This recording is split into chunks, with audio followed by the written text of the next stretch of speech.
first year MSc physics students.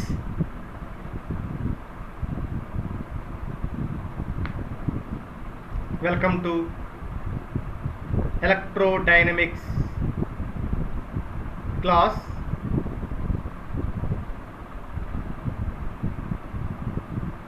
In this paper, the title of this paper is electrodynamics. So today we are starting this paper with the first unit.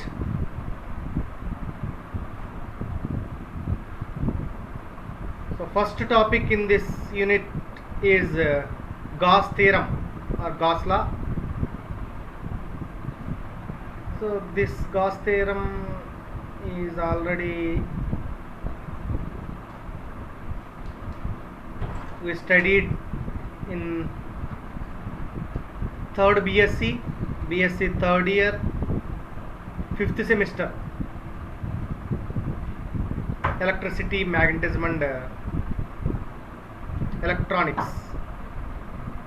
So again we will discuss this Gauss theorem and its applications. So before going to talk about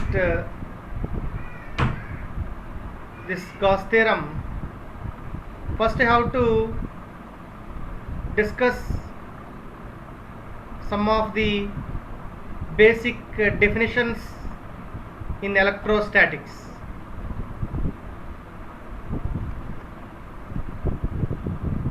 So first definition is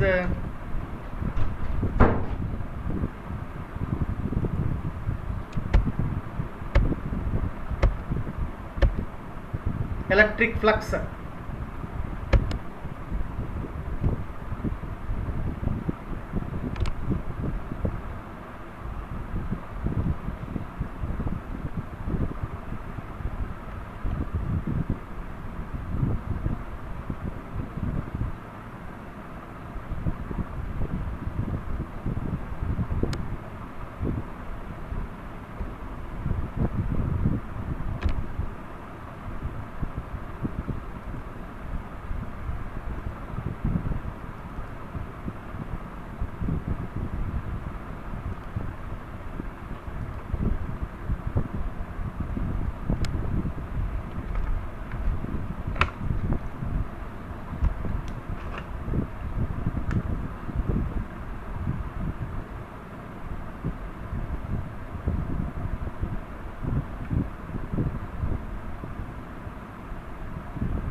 Electric flux means the number of electric lines of forces crossing through a small surface area. So let us assume a small surface area. So ds, the surface area is ds, the number of electric lines of forces crossing through this surface area. So this is called as electric flux. So electric flux of the small surface area ds d phi is equal to E dot ds, where E be the electric field intensity or electric field. So we can write the vector form of this electric flux d phi E ds cos theta, where theta be the angle between direction of electric field to that surface S. This is the angle between E and ds. So where incoming fluxes, that means these electric lines of forces are is incoming, so that is taken as a negative, and outgoing fluxes, number of lines are coming from this surface, those are outgoing, this is taken as positive. Okay.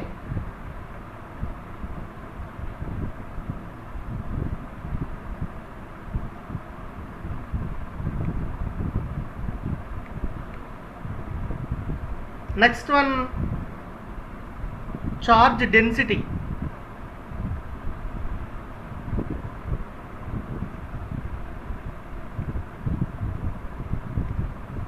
So let us assume, let us consider a straight conductor of length L. So which has conductor means which has group of charges. So then the charges are like Q. Then charge density means linear charge density. You can define linear charge density.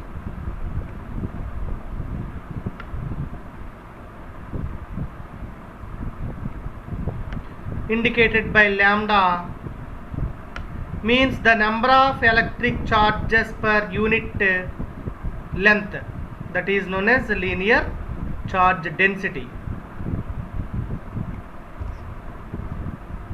So next definition is surface charge density.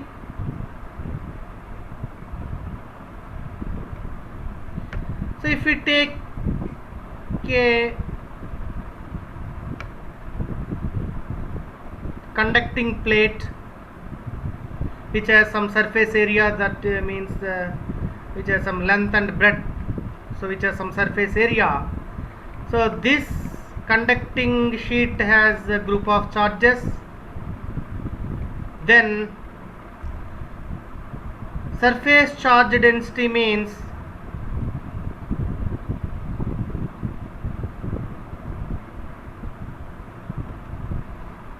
number of charges per unit surface area. Sigma is equal to Q by A. So next charge density is volume charge density, simply called as charge density. So the number of charges per unit volume. So if you take a conductor,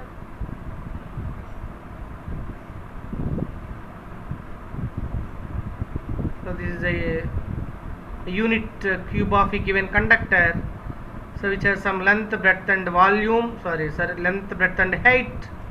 So the volume of this substance, this conductor, so which has group of charges, which has some charges Q. Then volume charge density or charge density is the charge per unit volume is called as charge density. Rho is equal to Q by V.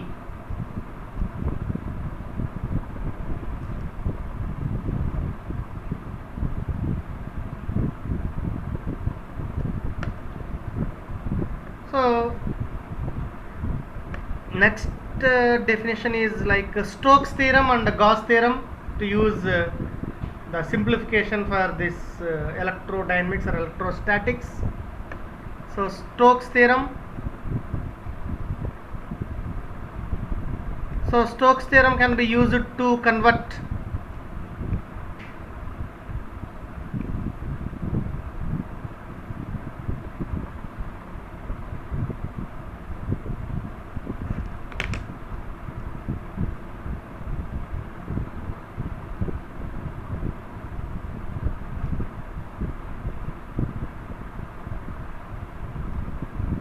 next Stokes theorem.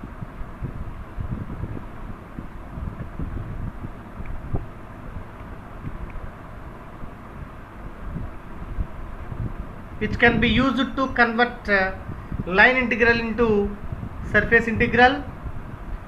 So the line integral, according to the Stokes theorem, the line integral of a vector field along a closed path is equal to the surface integral of curl of a vector field.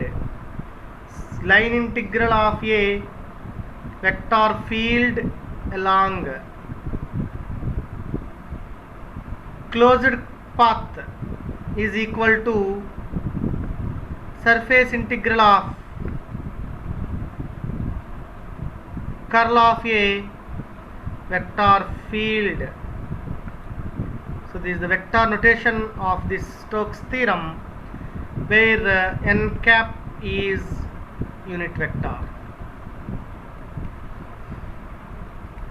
So if you want to convert line integral into surface integral, we can use Stokes theorem. So if you want to convert surface integral into volume integral, then we have to use Gauss theorem.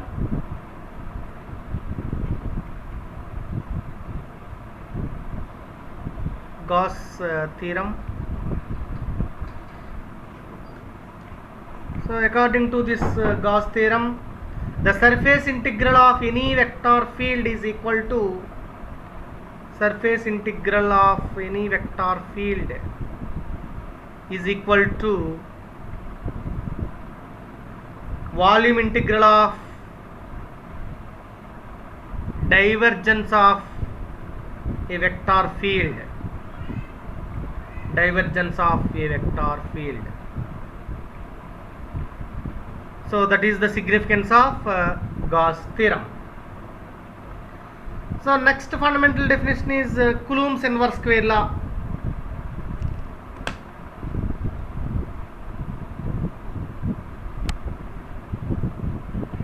So the force of attraction,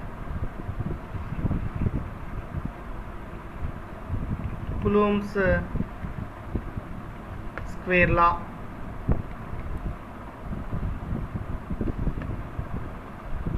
So according to Coulomb's inverse square law, the force of attraction or repulsion between two charges is directly proportional to the product of the charges and inversely proportional to square of the distance between two charges. So from these two, F is proportional to Q1 Q2 by R square. So this implies F equal to some constant 1 by 4 pi epsilon naught into Q1 Q2 by R square, where 1 by 4 pi constant epsilon naught is the permittivity of the free space. If the medium is free between two charges Q1 and Q2, like this Q1 and Q2 with the two charges, and the medium between these two charges is free, then indicated by epsilon naught.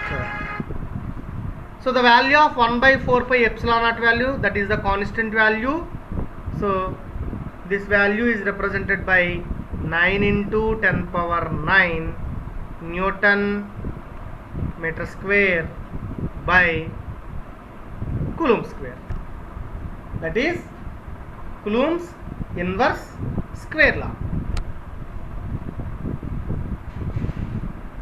So the fundamental definitions you have to know for the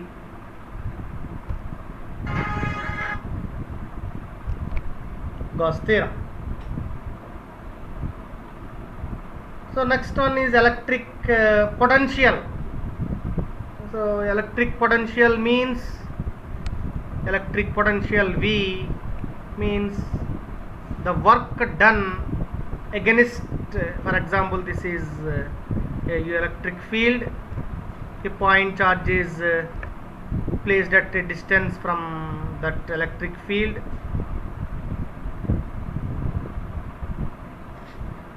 So if you want to take this charge into this electric field, you have to apply some force against this electric field.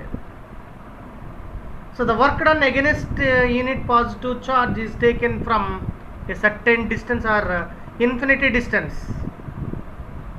to at a particular point within this electric field. So is called as electric potential. So V is equal to 1 by 4 pi epsilon naught into Q by R square. Units are volts.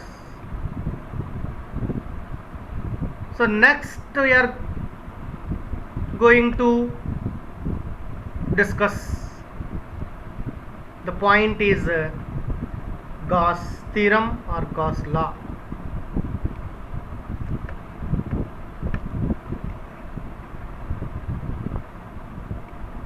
Gauss law or Gauss theorem.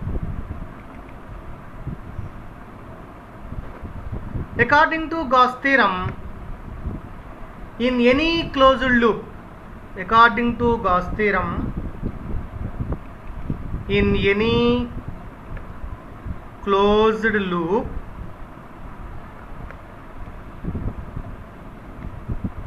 the electric flux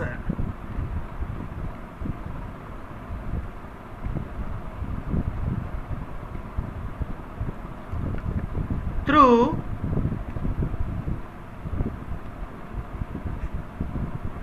the surface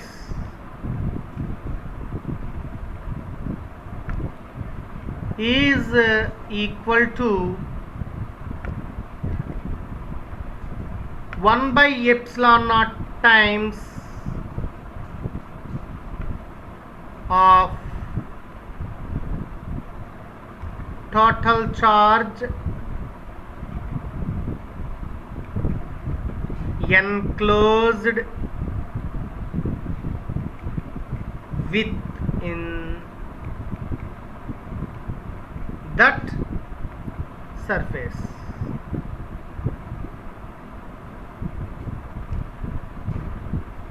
According to Gauss law, electric flux phi through the surface indicated by E dot ds is equal to 1 by epsilon naught times the total charge enclosed within the surface. The surface must be inside the charge must be inside the surface. 1 by epsilon naught times the total charge enclosed within the surface. Charge must be within the surface. Okay, so proof.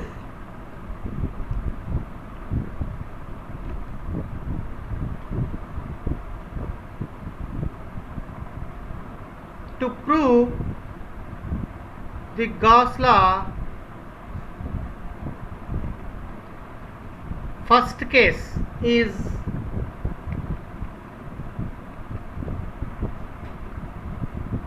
point charge taken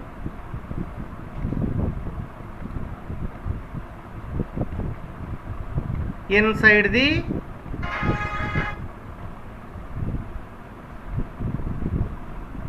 surface. Right, let us assume a surface like this.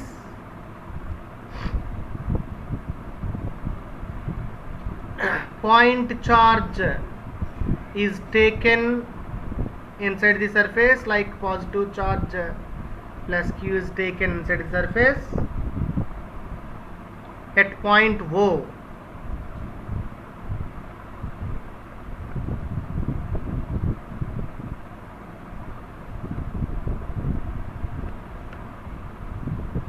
With a closed surface. This is a closed surface. The surface area of this surface is S.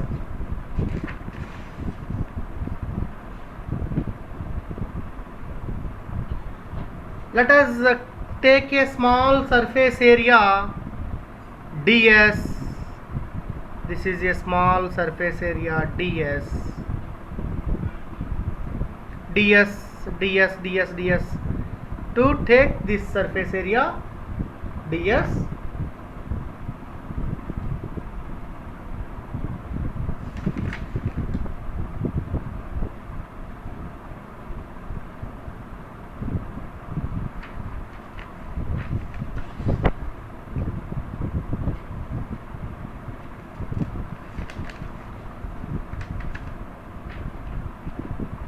So an angle subtended by this point O to small surface area ds, a distance is r from the point O to that ds is r. So let me draw an electric field at the surface is like this. This is the direction of electric field.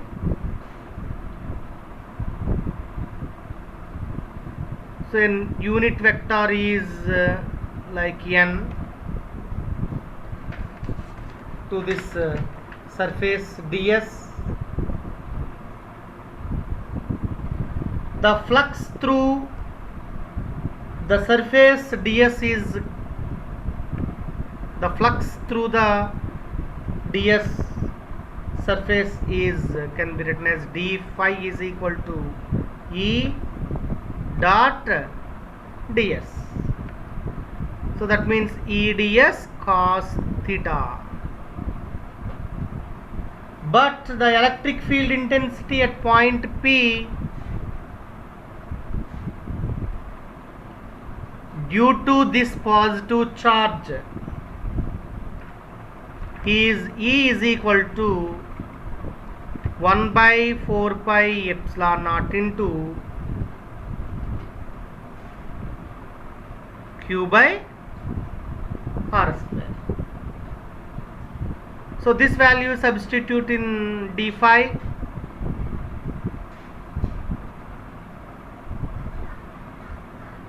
Then d phi is equal to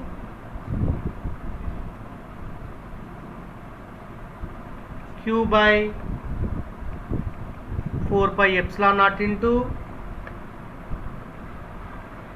ds cos theta by r square. Then d phi is equal to Q by 4 pi epsilon naught into d omega, because the value of ds cos theta by r square, which is equal to d omega, that is solid angle.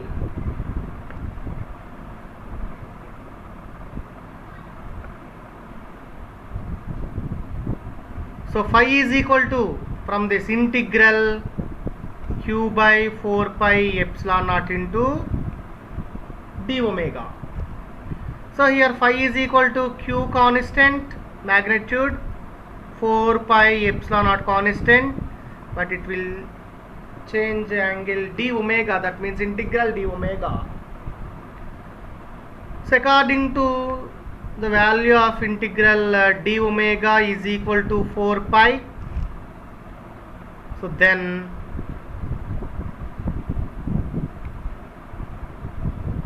phi is equal to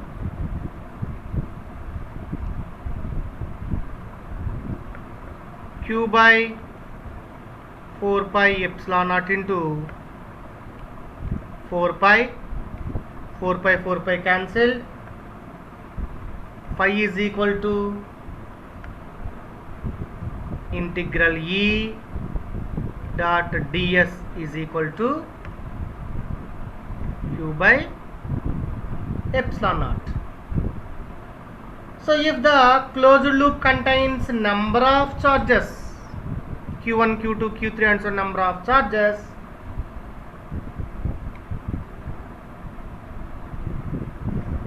then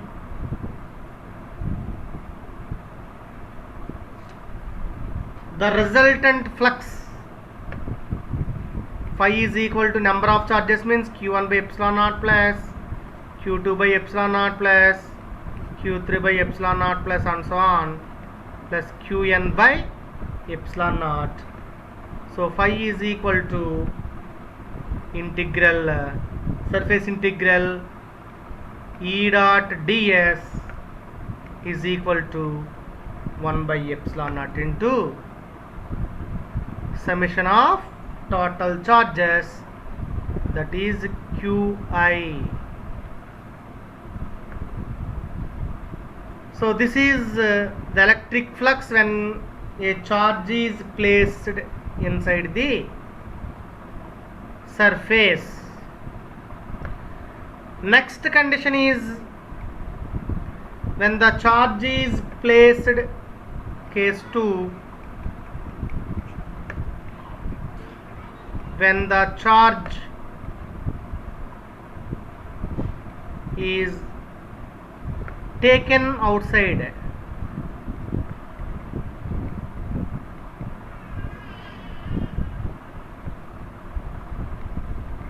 the closed surface.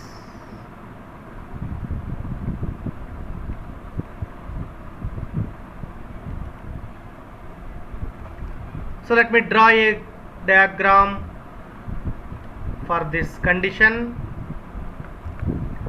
Let us take a point charge is taken outside this surface.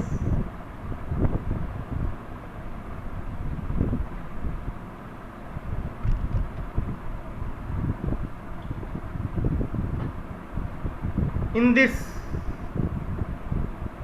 case, the q is subtended at a point at small surface ds of this small surface.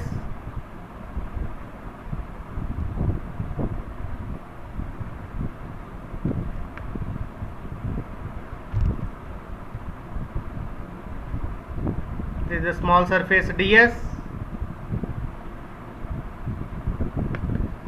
and again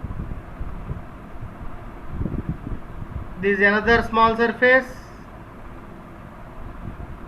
by this q. So this is the ds1 small surface and this is ds2.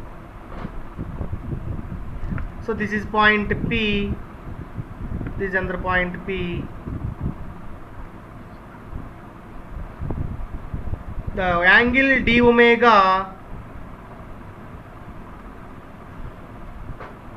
is a solid angle at Q subtended by the small surface axis or areas ds1 and ds2. The flux through the surface ds1, the flux through the surface ds1 is flux d phi 1 is equal to minus q by 4 pi epsilon naught into d omega. So at flux ds1, that is d phi 2 is equal to q by 4 pi epsilon naught into d omega, because a flux is taking inside, number of lines enters into the surface is negative, leaving from that surface is positive.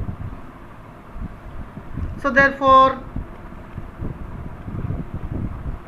the total flux through this entire surface from this diagram is d phi is equal to d phi 1 plus d phi 2. So this implies minus q by 4 pi epsilon naught into d omega plus q by 4 pi epsilon naught into d omega.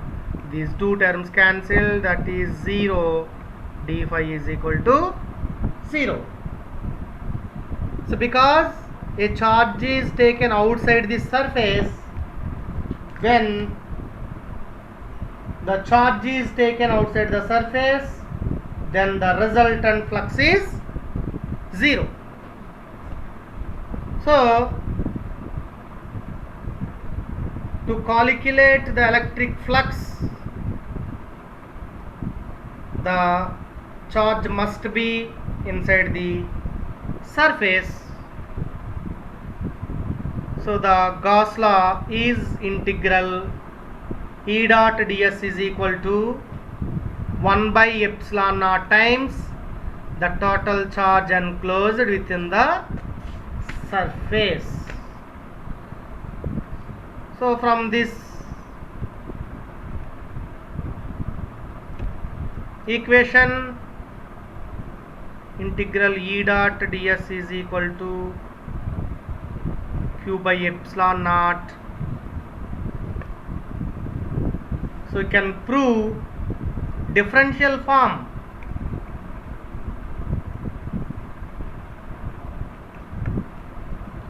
Differential form of this Gauss law. So if rho be the density in this volume V,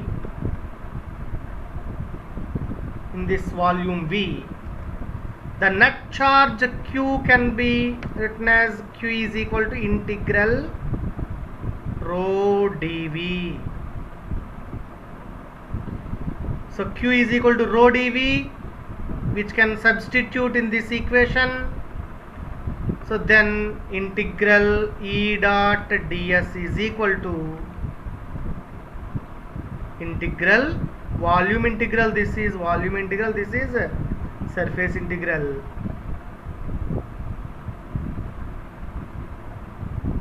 One by, this is volume integral, this is volume integral, 1 by epsilon naught into integral rho dV. So this is surface integral, this is volume integral. We can change volume to surface or surface to volume by using Gauss divergence theorem. By using Gauss divergence theorem, according to Gauss divergence theorem, Gauss divergence theorem, integral E dot ds is equal to volume integral divergence E dV. So this implies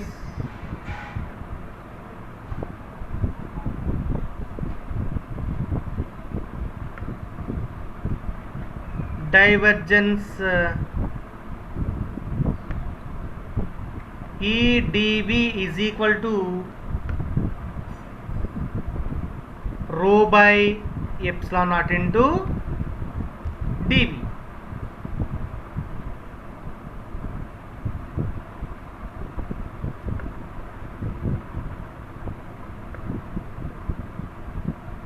Volume integral divergence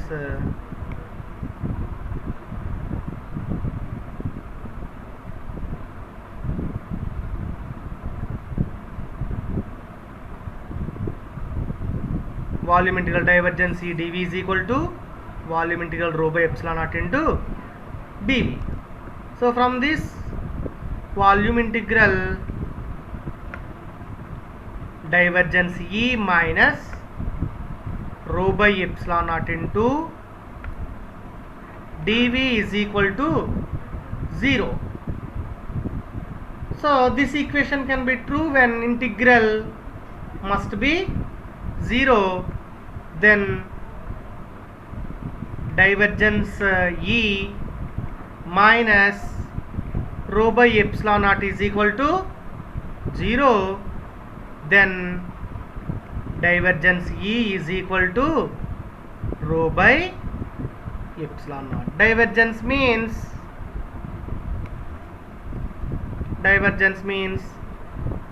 del dot E is equal to rho by epsilon naught. So this del dot E is equal to rho by epsilon naught is differential form of Gauss law. This represents the differential form of Gauss law. Okay, thank you.